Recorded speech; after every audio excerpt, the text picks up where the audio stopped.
LibertyCon 33's panel on GURPS Ring of Fire. We have quite a group here that's experienced in a lot of areas and in both or one of those. And I think we can begin by introducing our, wait, you know what? Before we do the traditional introductions, I'd like two people to do two things for people just tuning into this. Steve, would you explain GURPS? And then Eric can explain Ring of Fire. And then we'll do who we are. Okay, that makes sense. Well, GURPS is a game project that I've been working on for many years now. That ugly name is an acronym for the generic universal role-playing system. The idea is it's a role-playing game system that facilitates cross-universal travel and genre mashups and things like that. And it is absolutely perfect for what Eric's going to talk about, which is the Ring of Fire series. It sounds like a cue to me, Eric. Of the original novel? Yeah. The plot's pretty simple. There's a cosmic accident that transposes a small coal mining town in northern West Virginia in the year 2000 into the middle of Germany in the middle of the 30 Years' War in the year 1631. 30 Years' War was probably the most destructive war in European history after the fall of the Roman Empire. It was more destructive than either of the world wars. What happens is this small town decides, well, they're going to start the American Revolution ahead of schedule and see who they can get to go along with them. That's basically the plot of the first book.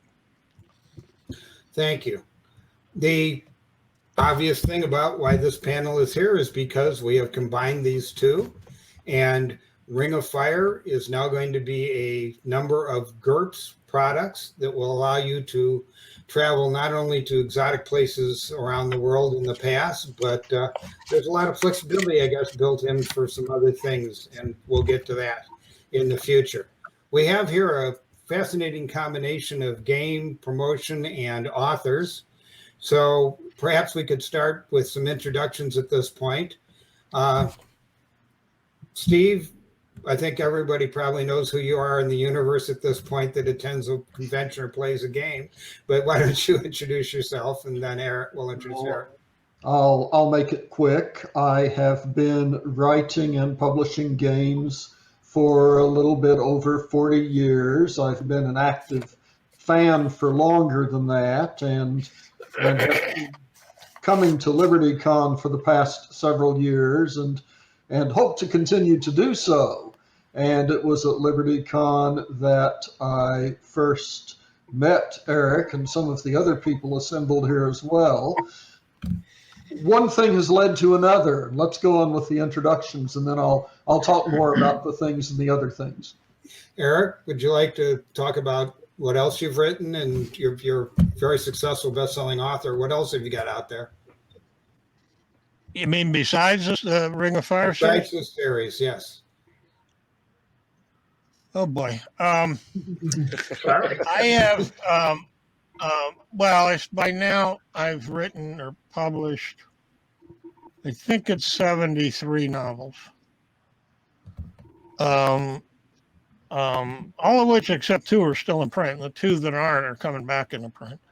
About half of what I write is alternate history, allowing for crossovers between alternate history and fantasy, which I do. I've done a number of times. Most of the other half of what I do is science fiction. There is some straight fantasy, but most of the fantasy I do is a cross between fantasy and science fiction. It's fantasy and alternate history. I don't want to take up too much time with it. I wrote with David Drake a long Belisarius series. We have Dr. Charles E. Gannon here. Chuck? you want to talk about your 1630 Ring of Fire, 31 Ring of Fire connection, and then plug Caneverse? Yeah, absolutely. So 1632, I started with the Papal Stakes. That was actually picking up a what was called the Papal Arc or the Canon Arc, one and not twos. And from there, that I did Commander Cantrell in the West Indies. And those are sort of the two areas, I guess you could say, where I've been mining the most. The sort of the Italian arc that my participation resolved in the Vatican sanction of, I think, now 3 or 4 years ago, and the ongoing and growing Caribbean sequence, which just this past year had No Peace Beyond the Line, which was the direct sequel to Commander Cantrell, and also Calabar's War that I wrote with no, I didn't write this. Robert, who's right above me here on Hollywood Squares, is a real writer. I came in, I did a couple of minor bits, and Eric waved his benign imprimatur over the entire project, and it's apparently been very well received in general. And I have a great deal of fun writing in the universe. I've got my own. I'm probably mostly known for science fiction, but this November, to keep an eye out for This Broken World, which is an epic fantasy with some very heavy slipstream elements. Thank you, Charles. Griffin, would you like to introduce yourself and talk about what you've done in 1632 world? Yeah, so I just co-authored the Peacock Throne with Eric, but I got my start in the universe at Chuck's nodding to me, saying, "Hey, you need to write for the Grantville Gazette." So my first credits for even a short story were with the Grantville Gazette, the magazine that puts out the short stories for the 1632 universe or the Ring of Fire universe. Grantville's the town to move through. Say again?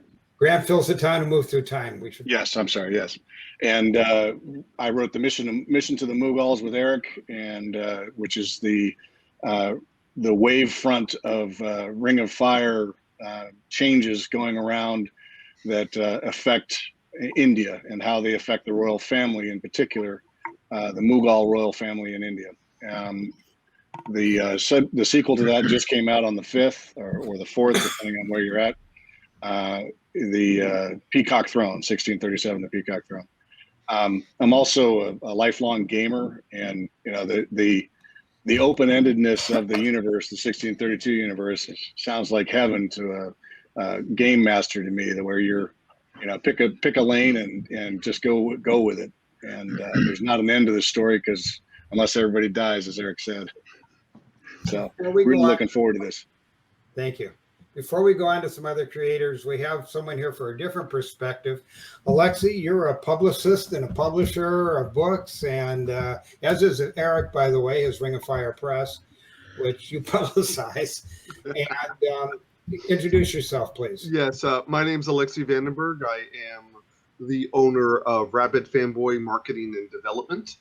My job is to market and package and build things and make all of the IPs that you guys make, popular. I have the coolest job in the universe.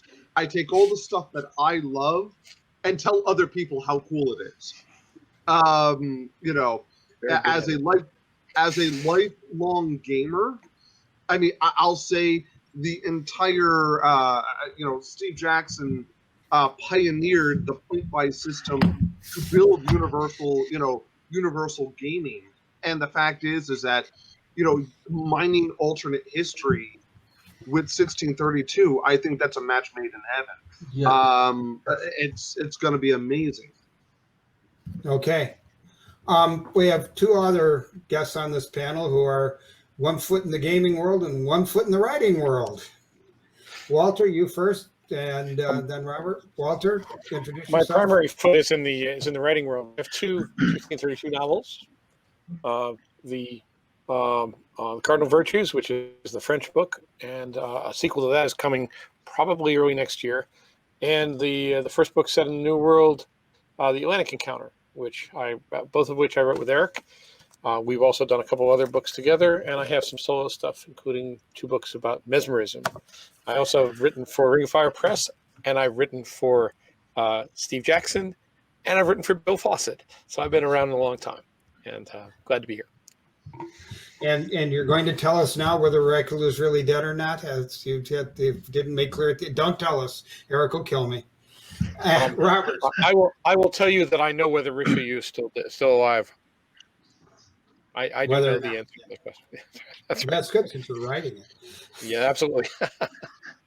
Robert, you go back to the general, for Pete's sakes, and to some of my favorite games like the 1830s, along with your writing. So introduce yourself, please. Yeah, Robert Waters. I have been writing actually in the Ring of Fire series for about 10 years now. I basically got into it very similar to Griffin. Chuck invited me to give it a shot, and it has been successful so far. Yeah, as Chuck said, here is our novel, 1636 Calabar's War, set in the Caribbean in the New World. I'm also working on a novel right now with Eric, which is doing really well so far. And yeah, as you say, I've also been in the gaming industry. I've been in it for about 27 years now. And like you say, starting with the General at Avalon Hill Game Company, and I've worked there and several other places. I'm currently working at a company called Breakaway Games. We do what they call serious games, simulations, computer simulations, and training programs for primarily the medical community. But we also have done training games for first responders, and also in the financial industry as well. So that's who I am. Okay. I'm your moderator. My name's Bill Fawcett, and I have a little to do with gaming and a little to do with books in my life for the last half century, basically. And that's enough because it's not about me. So, first of all, I'd like to ask Eric, why did the idea of having a GURPS product based on Ring of Fire appeal to you? When it came up, you were excited. Why? I didn't come up with it, I don't think. I think it was one of the people here. It happened at LibertyCon, yes. Walter, was it you? I certainly endorsed the idea. So I think it might have been Robert. Robert? I may have just sort of bubbled out of discussions with several people. I am not a gamer the same way these guys are. Some years back, I did quite a bit of Dungeons and Dragons, but once my daughter and her friends got older and went off to college, that kind of died down. Picked up again a bit with my grandchildren, but I've known Steve for Steve. We met, 15 years ago, I think. At least, yeah. Both been doing the circuit. And the family actually likes to play Munchkins, which we've played for years. But I don't know exactly how it came up, but somebody raised it, and I thought I knew about GURPS, and I didn't know exactly how it worked. But my impression was it's like Steve just described it. It was kind of a universal, generic kind of way you could take pretty much anything and turn it into a game. So I can't remember if I approached you directly, Steve, or if Bill did it. I just don't remember. Part of the problem is I'm doing a whole lot of things at once, and sadly, I don't have the it was a small con memory I had many years ago. It was a small con. If it happened one way or another, it hardly mattered. Why do you like that again, Bill? I said the con was small enough; it hardly mattered how things happened. They happened among us. But why do you like it? Yeah. Let me put Steve on the mark. Why did it appeal to you, Steve? Well, I had already read at least a dozen of the Ring of Fire novels and collections and really enjoyed them. And I think that the idea first bubbled at me during one of Eric's Ring of Fire convention online events where I had dropped by. Although I'm not sure either. It was just such an obviously good idea that when I realized Eric was also enthusiastic about it, and Bill was available to help explain everybody to everybody else, I jumped. It seems like such an obvious match because one of the distinguishing features of Ring of Fire is the attention to detail and accuracy, which is a really big thing for us, consistency and all. And of course, GURPS is very big into detail and accuracy. And Every and novel, documentation of things. there you go. It's a perfect fit, truly. I wish it was my idea, then I could Absolutely. take credit for it. Then there's also the fact that Ring of Fire has a very large faculty of writers, and these are people who may very well be interested in the opportunity to write some game material. And that's a yes. I see Walter waving, and that's a big win. That's a huge win for us, because finding interested, experienced word slingers is not easy. Okay. Alexi, you've seen this match. You got very excited. What appeals to you in the way it can be marketed and promoted, and what's the positives? Well, I think there are several positives here. First of all, the 1632 universe is so expansive, and it appeals to gamers that both love storytelling and the crunchiness aspect of world building, because 1632 has that ripple effect of the Grantville town appearing during the 30 Years' War and all of the changes that they have made throughout history. There's so many directions that a game master and the players can actually go in. They can do, they have a huge sandbox in which they can play in.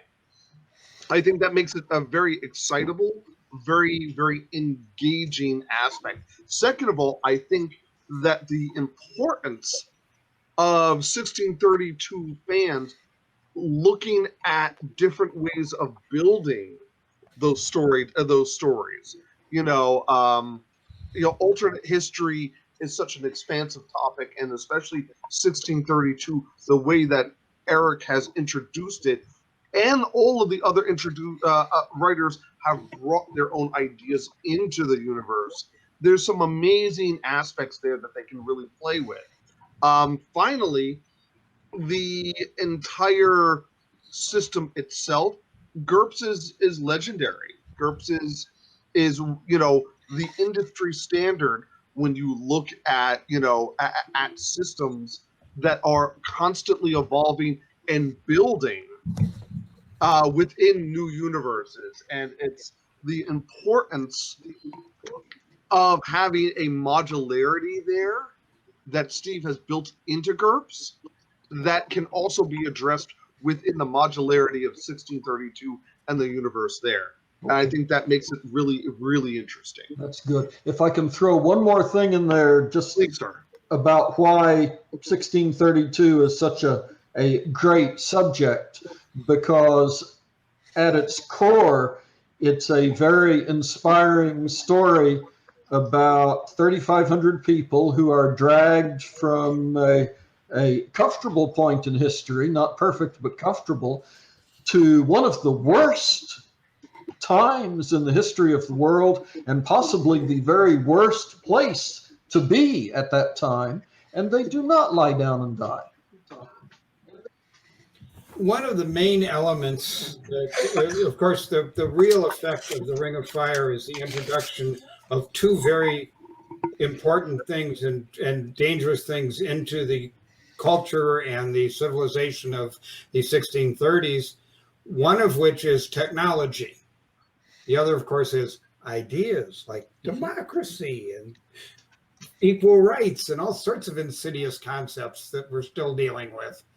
But let's talk about the technology first, and talk about in the game or in your books, what effect does the technology have on the world around it? Robert, in your last book, what kinds of technology change the world? We'll get into characters and history later. Talk about the technology and how it affects what you wrote about in the last book or two. Well, in Calabar's War, the technology actually is not as central to the story as opposed to the ideas. The idea of ending slavery is a critical aspect of Calabar's War. That is the that is the well, I suppose you could look at it as sort of a social tech, a social change that has come to through the Ring of Fire to the New World. This notion that there's a better way, get rid of slavery, the ending of slavery, and trying to introduce that idea into the Caribbean and especially into South America, and then trying to get the Portuguese and the Spanish to just get rid of it. It's like, oh my God, how can you possibly think of such a thing? So that's really the issue that we're dealing with in Calabar's War. So it's not really a technology in terms of that. Now, what Eric and I are working on right now, there is tech. There's aircraft tech. That is definitely going to be something that's quite different, and it really can change the nature of warfare and how you conduct reconnaissance and things of that nature. So those, in terms of that nature, that technology definitely makes a difference, where they see it and use it. The downtimers, the people that are living in the 1630s when the Ring of Fire occurs, how they deal with that sort of technology. Griffin, how about what it does to India? So two things. The primary deal is I'm a hunter, lifelong hunter as well, and I have a matched set of LC Smith shotguns. And I thought it was reasonable that one of these West Virginia hillbillies might have an LC Smith shotgun as well. He takes with him to India. So when he takes it to India, he provides it as an exemplar to a Natchezbaz gunsmith, a caste of gunsmiths. And he not only copies the shotgun version of it, he makes a single shot rifle version of it, a break rifle version.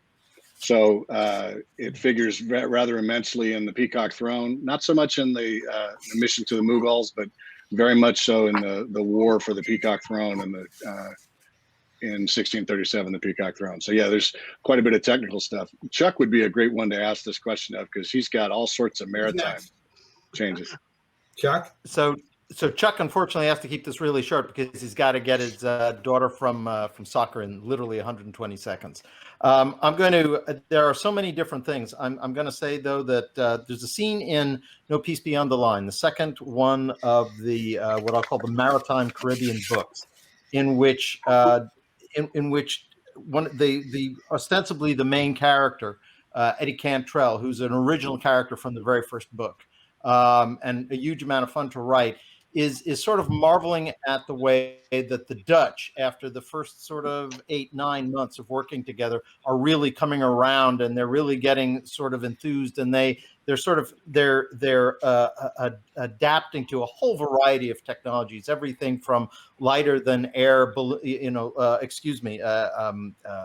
hot air balloons at this point, steam engines, rifled breech loaders. There's a whole bunch of things taking place there. But what Eddie sees, and it goes back to this notion of social, technology is also social tech, because what the Dutch are responding to is what they're really primed to respond to, given the fact that that's where you're looking at the first European microscopes. That's where you're looking at the first really reliable European timepieces. It's method. And they see method not only in the technology, but in the training. And they see it when the provisioning for the ships is taking place on a sort of on an extremely detailed sheet that would be very familiar to somebody from Accounting 101. And all of these things they're part of a larger the word wavefront that Griffin used, I think, is a really good one about the concept of technology. It's both the machinery, but it's also the notion that there's a method here, and and this method can be developed, and that will lead to more of this technology. And it is, in many ways, it is the only thing. One of the things last comment. Actually, I would say it's invisible but huge in Calabar's War. And the reason it is because in the last scene, we have Admiral Trump talking to Eddie Cantrell, and Eddie says, "Well, there's a way to deal with this." And what do you mean? He said, "Have you ever heard? Have you yet read about Lend-Lease?" And the entire idea that there is so much additional production, and also that it would be impossible to fight the Spanish without the technological advantages. And when I say methodological advantages, because they are so pervasive geographically, they have such immense advantage in terms of land and resources and people. The only thing they've got, the uptimers have, and their allies, is the technology, but also that social tech of, wouldn't you like to be free? And we can actually do that. With that, I'm going to have to allow all of you to be free to go on without me. This has been a lot of fun. I'm leaving the studio. Okay. Yeah. All right. Moving on. One of the other aspects, in fact, one of the most amazing role play aspects of this is the characters from history. And there's two things I want to touch on that. First of all, I'd like to ask Walter to tell us about, since he plays with one of the most colorful and unique characters of all time, known to everyone who's ever read The Three Musketeers or seen any of the shows. Oh, Armand Jean du Plessis, the Cardinal Duc de Richelieu. What a cool guy. Exactly. Working with him, what's it like? Because he's going to be in the game. Oh, he is. Well, you know what's amusing about Richelieu? One of the very first reviews we ever got on Amazon for the Cardinal Virtues was somebody who absolutely ripped us up and down because he said, "You made Richelieu into not a villain. You didn't make him absolute evil." It's like, because he wasn't. He wasn't. He wasn't. I read 6 Richelieu biographies, which I think is 6 more than Eric read for this book. So I know a lot about him, and he's a fascinating character. He's the kind of guy who is really wonderful to use in a role-playing game because you get to flesh him out in ways that you don't get in the novel, The Three Musketeers, or you don't get in reading a dry history book. And that's true of Olivares. It's true of all the kings. It's true of Gustavus Adolphus, of course, plays a major role in our series. Until Eric hit him on the head. Yeah, but until Eric hit him on the head, that's right. but giving these guys giving you an opportunity to have NPCs or player characters interact with these iconic figures and representing them in a much more human way, that's going to be quite a challenge for whoever writes that part of the GURPS background material. He's the very definition of lawful to you. Yes, he is. But not completely. He also defines a lot of the social interactions because he was one of the great creators of the political syndicate. I wash your hand, you wash mine. He had representatives and agents and people all over France and all over Europe who he'd done a favor for, and they had favors to do for him. He's Robert Walpole 100 years before Robert Walpole, and in some ways is the archetype of the guy in the middle of the spider web, the master of spies. He's a wonderful character. Touching on something that you were just talking to Chuck about, what's as interesting as the spread of technology is the spread of ideas. That the people from the future bring ideas which can't be stopped by boundaries and can't be countered by rival technology. No matter what gun is pointed at it, ideas still permeate, and that's one of the things that happens. The people from the future bring their ideas to the past, and the people from the past change the future people so they have to think like 17th century people only to survive. And I think that's a very interesting dynamic that takes place in the series. I don't know how we're going to do it in a role-playing game, but one of the problems role players always have is to fit themselves into the milieu, to make themselves think like whatever the environment is, and you have to change that so you don't always play the same kind of person no matter what setting you're in. So, Eric, to me, one of the really key things about the setting, it's one of the reasons I picked that. There are 2 reasons in particular it's a gamble in alternate history when you pick a period that people don't know much about, because you got to sell books, and if people don't know much about it, there's a reason why people tend to gravitate towards Civil War and World War II, because they know about it. But the thing about this early 17th century, Americans in particular don't know hardly any of the history. Europeans know a lot more about it, but Americans in the audience, the people who buy the books, are mostly Americans. Basically, with a few exceptions, don't know squat about the 17th century. But it was full of fascinating historical figures whom they've heard about. So you have Galileo, you have Richelieu, you have Oliver Cromwell, you have Gustavus Adolphus.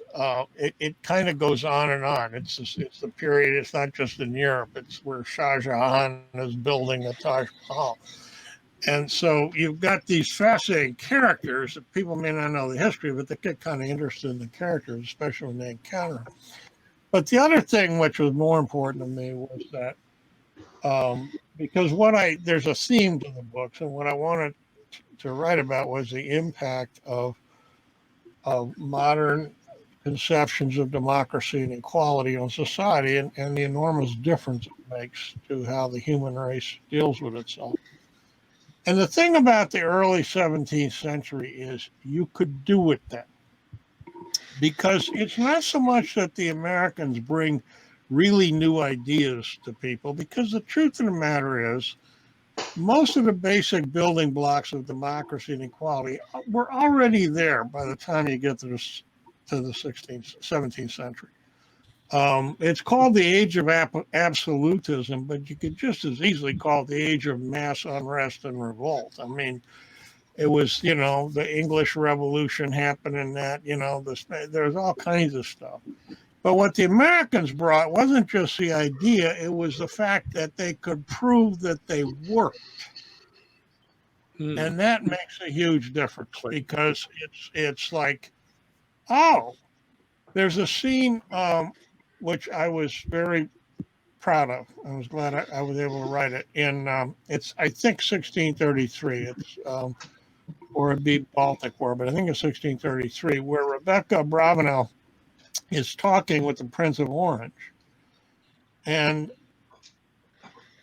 she tells him a nation of commoners was able to keep children alive, which is something you were never able to do. And he goes and looks at the portraits on his walls, and he says, "Is what they never show is that half of all kids die by the time they're 5. And the fact is, wherever the Americans go, children tend to live. Wherever their influence goes, children tend to live." These are the kind of things that really have an impact on people. It's not just an abstraction about, democracy or whatever. It's the fact that they come from a place where they could argue and prove that they worked. And now they work, but work better than anything you slobs have.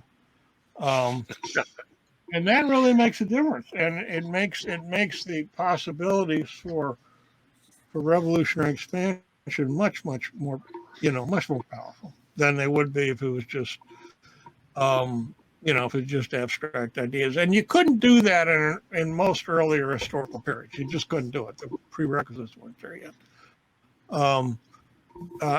So it's a great period to work with in all kinds of ways. And the other thing is, you don't have that big a gap between the uptown Americans and the people they're dealing with.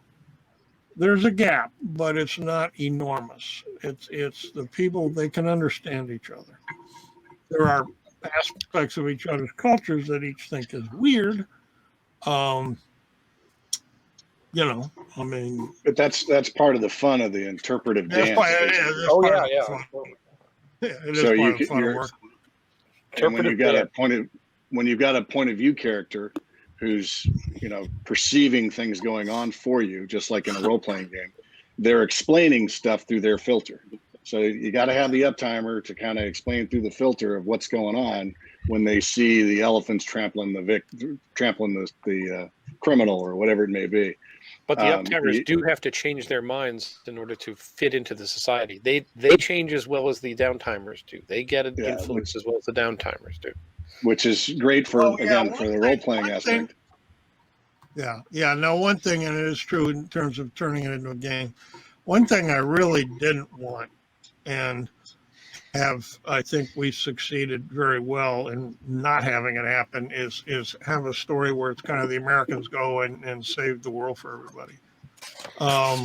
They have an enormous impact, no question about that, and they play a role. But I mean, there's a scene right in the very first book where Melissa Maley comes in right after it's dawned on the Americans that Rebecca's father is fluent in something like 9 languages, including Arabic, all kinds of stuff. And she looks at the Americans and she said, "What? Did you really think you were smarter than these people?" And that's, part of what you want to get across is that there were a lot of very, very capable people around at that time. And once they get frighteningly capable, capable. Once they get the bit in their teeth, they can do all kinds of stuff.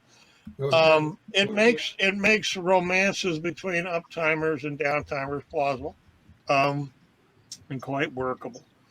It's I got to admit, some of it I just lucked out. I didn't plan all this ahead of time, but it really turned into a great period to alter history.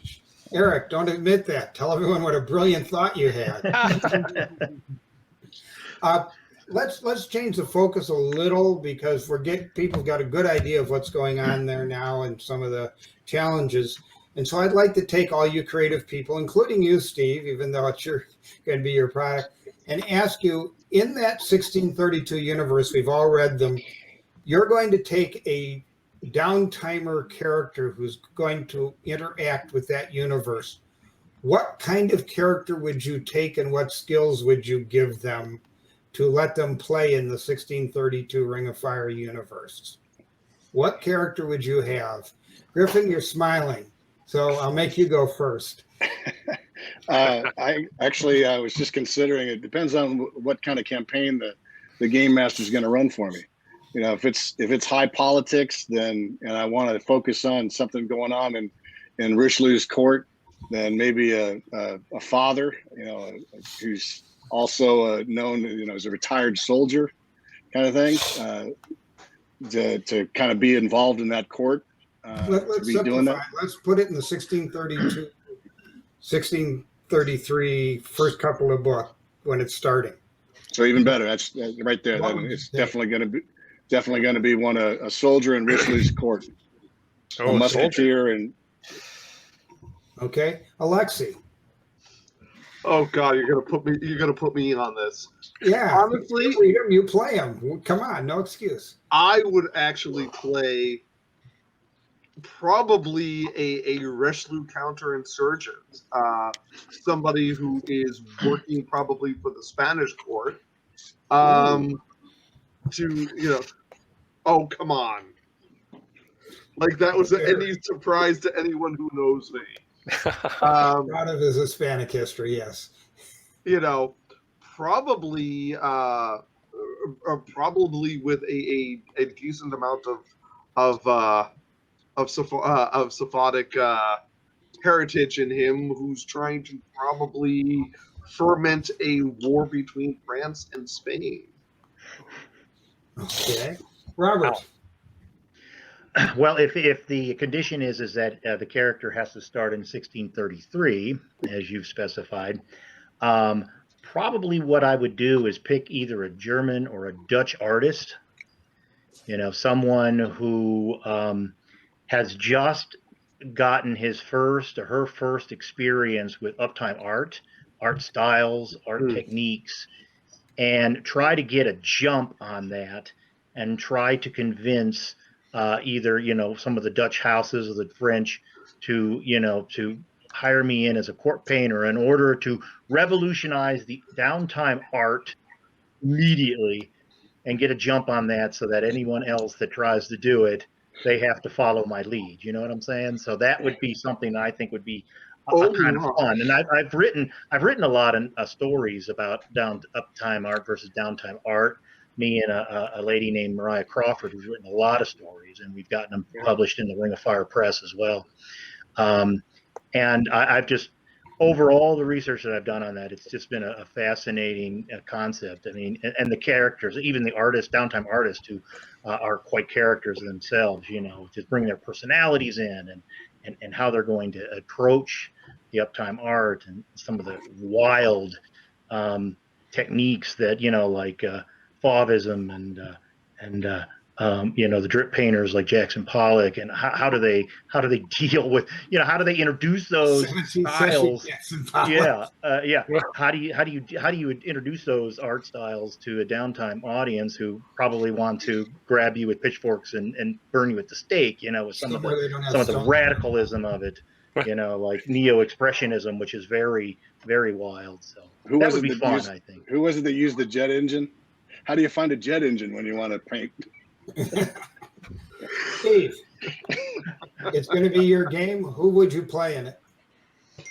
Oh, how about a naval architect who is suddenly faced with the knowledge that there are layers and layers and layers of really, really practical knowledge that are going to change his field, and maybe he can at least stay even with that or get on top of it, because he's got one advantage over the Americans, is he has already built ships and watched them sail.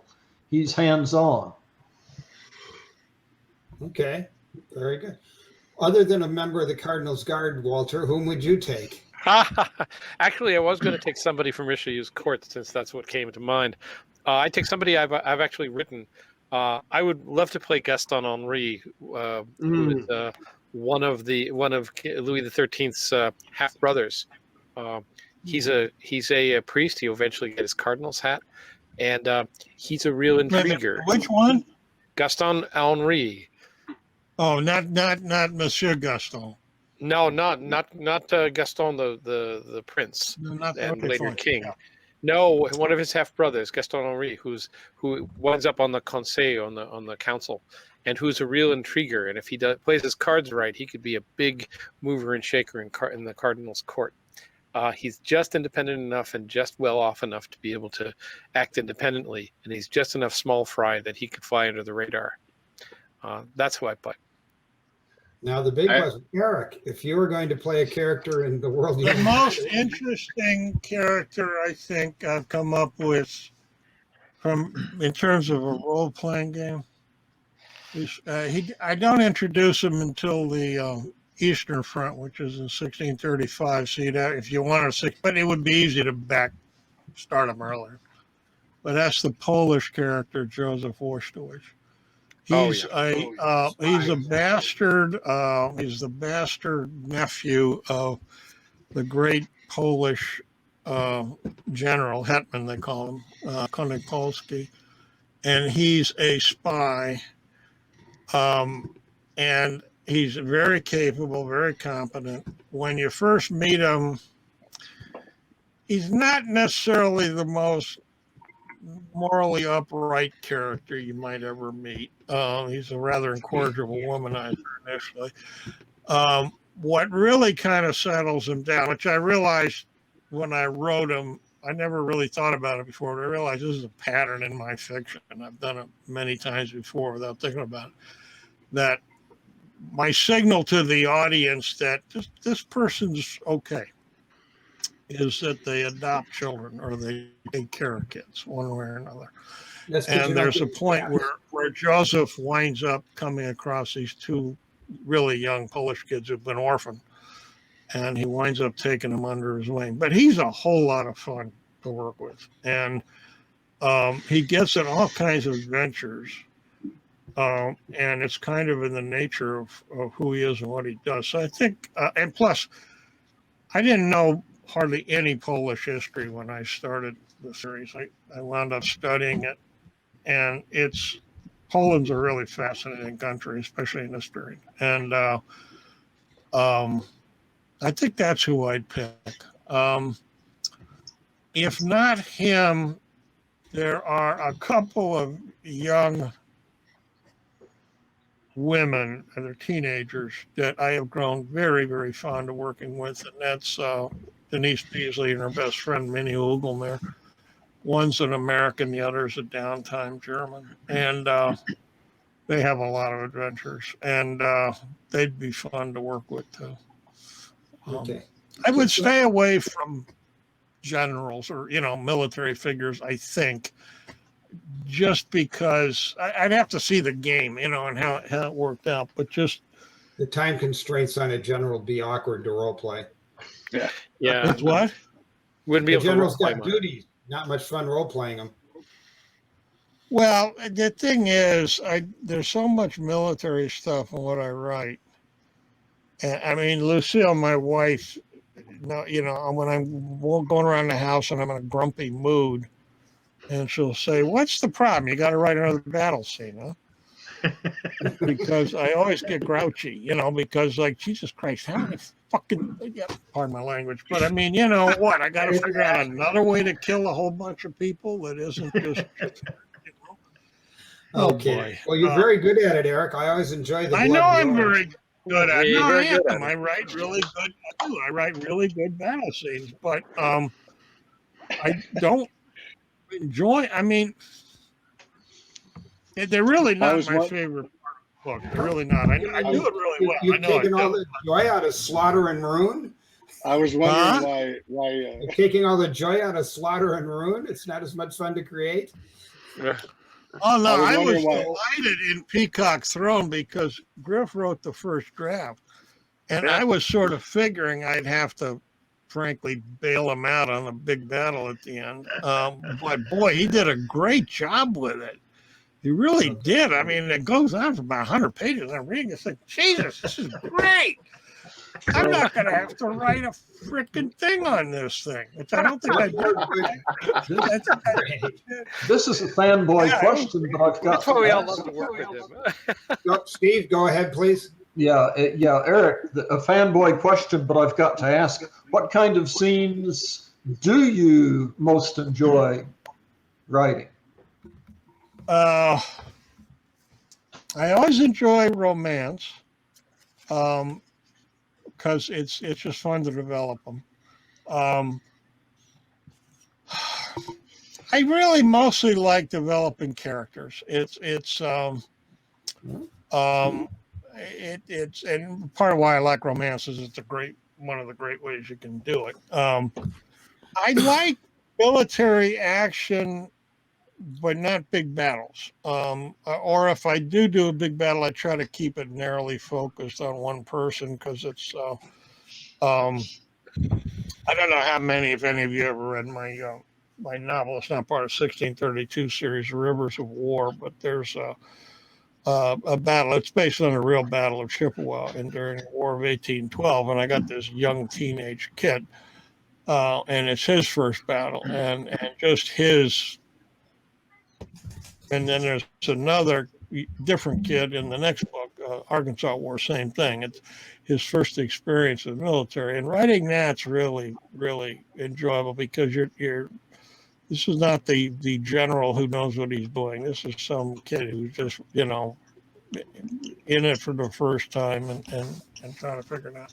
But I think it's mostly just developing characters. I don't think there's any one particular thing. And part of what I find frustrating about battles is it's very hard to develop a character in a battle scene. It's not impossible, but pretty much by the time you get to the battle, you've developed your characters, and then you're just sort of showing what they can all do. And the biggest problem is after you've done a bunch of them, you gotta keep figuring out new and original ways to kill people. I mean, you really do. Each battle has to be somewhat distinctive to the audience. Otherwise, it just, huh? Don't worry, we'll come up with new things.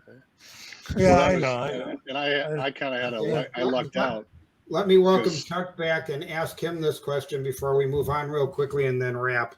Chuck, everyone is picking a downtime character from around 1633 or so that they would play as their character in the game. What would you pick? It's hard not to pick one of the wild geese, simply because they've been so much fun to write, and they have such an interesting and problematic history, and they're such colorful characters. So probably one of those guys. Probably it's tempting to pick the sort of the lead, I guess you could say, who would be the Earl of Tyrconnell, Hugh Tyrconnell, but O'Connell, but it would O'Donnell, excuse me, geez. O'Donnell. But some of the other guys, some of the guys who are carrying a little bit less of the leading man sort of stuff, but who get to be therefore a little bit more ne'er-do-well and a little bit snarky from the sides, who don't have to carry quite that mantle, the leading man mantle. So it'd be hard to choose. It'd be very hard to choose. But you know what every 16-year-old role player who plays this for the first time, they all want to play Harry Lefferts. I mean, they all want to play Harry Lefferts. Oh, without doubt. I want to be Harry Lefferts. And any GM worth his salt kills him in the first section. Yeah, until the canon books I like left. After that, when it all goes south, that's not so good. That's right. I'm going to ask a question to get a short answer from each one of you, then a final question to Steve, and then we'll probably be out of time. The question is, on another role play level, you're a downtimer, you're in Grantville. And you can grab any one object and ride home to your country. You're not a spy. You weren't sent by the king. You just got into town, and you're going to take one object out of Grantsville to make your fortune with by having an uptime object and whatever you can do with it. What object would you take from an entire town of the year 2000? What single object? Alexi, you've got a funny smile. We'll start with you. I would take a book out of the library called The Art of Cooking. Okay. Because Good.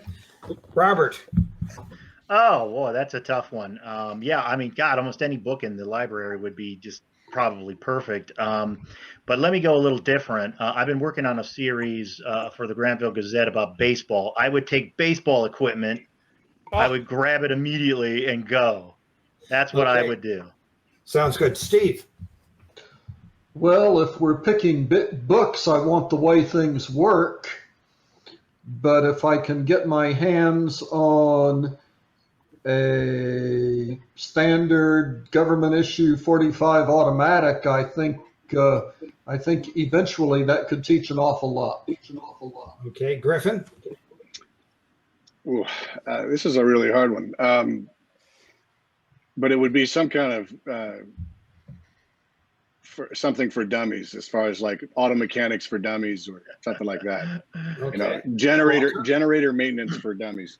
Well, I think I take something like a piece of small radio equipment, something that could be reproducible, like a tube radio. Chuck. I'd look for, I'd go through the geological surveys and find anything about chemicals that were surface deposits or low depth deposits, particularly the places that we can already get to. Good. That call. man's going to get rich. Eric? Eric, have we lost you? Well, you did for a while. Now I'm back. All right. Did you hear me? Yes, you're fine. Okay. Well, first thing I have to do is kill Walther, because I would do what he's doing, which is taking a piece of radio equipment. One of the things that We'll pick a has bigger one struck- together. Well, no, one of the things that has struck me writing the books is the extent to which radio probably is more important in military terms than any of the goddamn guns they have. And just the incredible ability to communicate without necessarily being able to see anybody is even more than having an airplane and being able to look down and see what people are doing. Just that kind of level of communication. I just find when I'm writing the stories that pops up a whole lot. And that's the kind of thing you could probably take some small part and do something with, except I don't know squat about radios. So I wouldn't know what to take, but that would be what I'd be looking for. Failing that, I now would have to kill Alexi because, yeah, I would get Irma Bombauer's The Joy of Cooking. Yeah. You know, Jesus, boy, that thing, huh? I'm gonna I change wouldn't have my thought of answer. it. Now that I think I about gotta change it, my answer. huh? I'm not gonna get anything. I'm gonna follow Eric around because as he's killing everybody off, he's collecting all that stuff. I'll kill him off and be the last guy out. That sounds good. That sounds good. Eric hasn't We'll said it. sneak up on them He'd pick an together. assassin. He'd really play an The assassin. other thing, I don't know if a book existed in Granville. I just don't know. But if there was some book that explained the basic principles of aviation, I would swipe that because How things work. if you know basically, even just theoretically, how a plane flies, then you can probably build one as long as you don't kill yourself, which you've got a very good chance of doing. But as long as you understand the Bernoulli effect and actually understand why does a plane, what works with a plane, why does it work? Yeah. Because making the engine, well, I'd have to swipe that too. I might swipe a lawnmower engine. All right, Steve, I'd like to put you on the spot at the end here. You're working on the game now. Your people are working on the game. What's the biggest challenge you saw or see in creating a functional GURPS from the 1632 Ring of Fire universe? Is there anything you're having to look out for? When I did DC Heroes, we had to tone Superman down to practically nothing because otherwise you couldn't play anyone else. What are you finding do you have anything like that doing Ring of Fire and GURPS? No big problems, but we're having to watch out for scope creep as we put the outline together, because there's so much to talk about, and some of it is just going to have to be knocked out wholesale and saved for supplementary material. Mm-hmm. Yeah. I can see it. I'm afraid, gentlemen, that it's been fun. Love your answers, but we have run over time now at this point. So I'd like to thank Steve and Eric and all of you for coming here, and Chuck for making it back. Great job. And we've enjoyed it, and encourage everyone to go out. By the time you see this, it still won't be out, but you can talk to Steve about it and call in on Discord. He'll be on and ask us all about the decisions we just made and tell us why we're wrong. Right. Thank you very much, everyone, and see you at LiberCon 34. Thanks for having us. Liberty. See ya. Bye. All right. Bye-bye. Take care.